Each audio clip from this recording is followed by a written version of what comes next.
6 channels or something. Listen, I don't know if it was the hard time or if life was simpler. You see what I mean? Back in the days, like, you get the news, and even if they were lying to you sometimes, you just believe the news, and your psyche was kind of less in the stress of who's lying to me. Now there's so many contradicting sources that are all saying different stuff that it seems like people believe more in the people that they like rather than the people who can prove that they are factually accurate. Now it's more about, I like this guy, so everything he says is gospel. So I think nowadays it's amazing if you know how to navigate like I do. But if you are somebody who's naive, it's a dangerous world because anybody can just play with your emotions. And a lot of these people, they are into your emotions because that's how they sell the ads. So, it's special. La TV n'est pas morte, mais elle est mal gérée. D'ailleurs, les créateurs de plateformes se sont réunis aux US la semaine dernière pour ralentir leur prod. That's interesting. I think, but what you say is true. I mean, I believe there's too much content.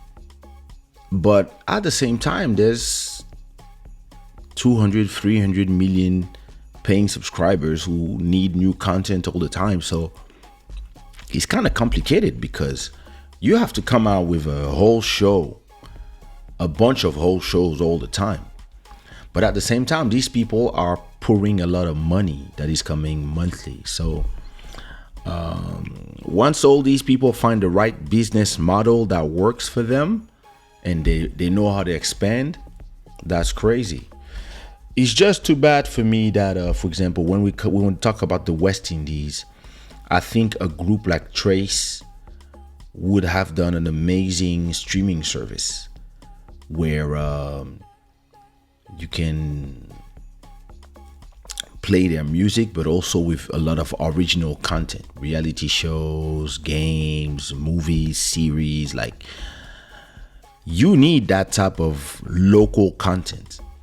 And I know that some countries in Africa are starting to have that, and of course you need enough people with a good internet connection, so it's worth it. But I believe that, especially in the French West Indies, that would have been an amazing play to create a platform with content that and then you can use, and you can even resell it to the other platforms. Like this, there's a lot of things that could be done. Why do people kind of are starting to prefer, slowly but surely, are starting to prefer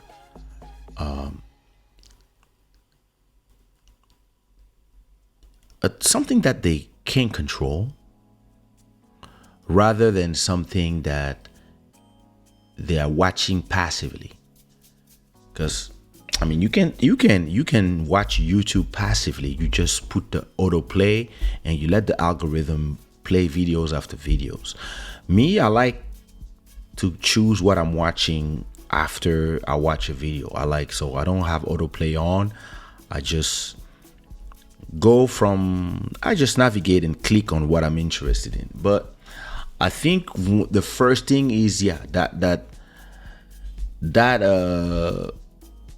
par exemple, that convenience and flexibility of being able to just watch what you want to watch without ever having to wait for a certain time for the content to arrive, except when it's a live content. And at the same time, having the possibility to just listen. When I got a show that I like on YouTube, I tend to go to the channel and I start watching a bunch of videos. When I discover a new channel, I tend to go watch 10 videos because I'm discovering somebody and I want to watch a few videos before I subscribe. And it's amazing, for example, that if you are a fan of Club Shada and you discover me now at episode 285, you can go back to episode 1 and start watching right away and just enjoy the evolution of the show. This really makes a difference between this and the traditional television, where you are more passive. And hey, you want to watch Dallas, you have to be ready at 8:30. You want to watch the news, you have to be ready at 8. And it still has a lot of power because passive crowds are kind of more easy to get to than people who are fickle, the people who are just being able to watch whatever they like and have access to unlimited content. They tend to watch a lot of things and forget everything, and the next day they're like, oh, there's nothing to watch. The people who watch like live TV, they tend to just watch something and they kind of remember what they watch. If you ask them the next day, hey, what did you watch? They will say, oh, I saw that, and that. All these people who are on streaming service and Instagram and all these places, they see so much content every day that they kind of don't really remember. If you ask them, hey, what photo did you see on Instagram 2 days ago? They don't know. All of us don't know because there's too much content all the time. The cost effectiveness, yes and no, because in a way, now whenever we talk about cost effectiveness, we now have to subscribe to so many services at the same time that we kind of lose the cost effectiveness of that. Another reason why people love these content libraries is because they are huge. If you are on Disney Plus, you can watch so much stuff. You have their whole catalog, plus some new shows, plus some new series, plus shows from the different properties they own. Same thing for Netflix. You have a lot of content that you can watch. You can listen. You discover a series at episode 10, season 4. You can go back to season 1.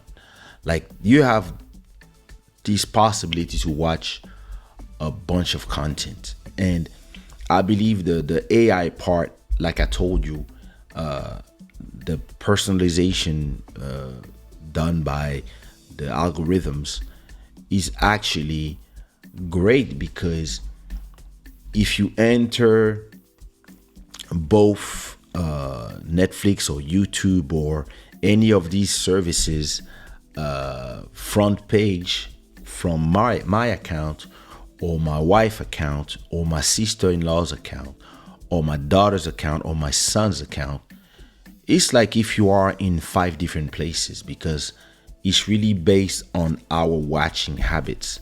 So yeah, the recommendation really makes you, sometimes it's going to propose you something that is exactly what you didn't know you wanted to watch. And I think another thing that is very important, that is making those services really outperform traditional TV, is that they are accessible all the time on all your devices. And listen, this changes everything, because when I'm taking my plane, before taking my plane, I take my iPad and I go to Netflix and I download like the full season of a show or two and a few different things, documentaries, movies, and then during the flight I can watch whatever I want. And when I arrive in the other country that I'm going, I land, I connect to the internet, and I still have access to all this library from my iPad. And listen, last time I was in Paris, I didn't even turn on my TV from my hotel room. And it was a big, nice TV. But listen, I was there with my little iPad and I was watching my Korean drama. So I believe that's very interesting. Do you think it could be a generational issue? What do you mean, the issue? Because the fact that people are more into choice than us, who had no choice, is not really a generational issue. It's just the fact that I believe the technology is here now and streaming is a thing. Listen, back in the days, we used to download a bunch of shows. Like the day they were available in the US, when it was 6 a.m. for us and midnight for the US, or 8 p.m. in the US, by the time the show was available, some people would do subtitles in all languages, and you could download the subtitles and the episode of a show and watch it from your TV. And at that time, I was looking at the old way people were doing things, where it was like, yeah, we're buying the right for this series, but we're only going to play it this summer. So that's 6 months from the US. And because it's far away, they were hoping that they would play it in France, and nobody would know about the series. But listen, at that time for us, I remember the first one was Heroes. The first 2 seasons of Heroes were so amazing. It would come out in the US. It was 4 a.m. in France, and we would download our episodes by 5 a.m. and watch it the next day, because it was super slow to download. And I was already telling a lot of people at that time, hey, listen, when it comes out, and I think the one that really changed that was Game of Thrones. When it comes out in the US, we're gonna watch it. We're not gonna wait for Orange to start playing it or whoever to start playing it. We're not into that. We had the possibility to go find the episodes, download them, and watch them. And it was not that we were pirates. It was that we wanted to see it before everybody was spoiling everything on Twitter. So, and listen, everybody was crazy about the thing. So you wanted to watch it when it came out. And I remember the first season was like that. And then I think it's the second or the third season, but I think it's the second, where Orange understood the assignment. So French television, Orange, they understood the assignment, and they decided that for Game of Thrones, it would play like, I think, an hour. No, it would play the same time as in the US. So it come out at the US. In the US, I don't remember what time it would play in the US, but it would also be available on Orange to play on your cable box on video on demand the same time it happens in the US.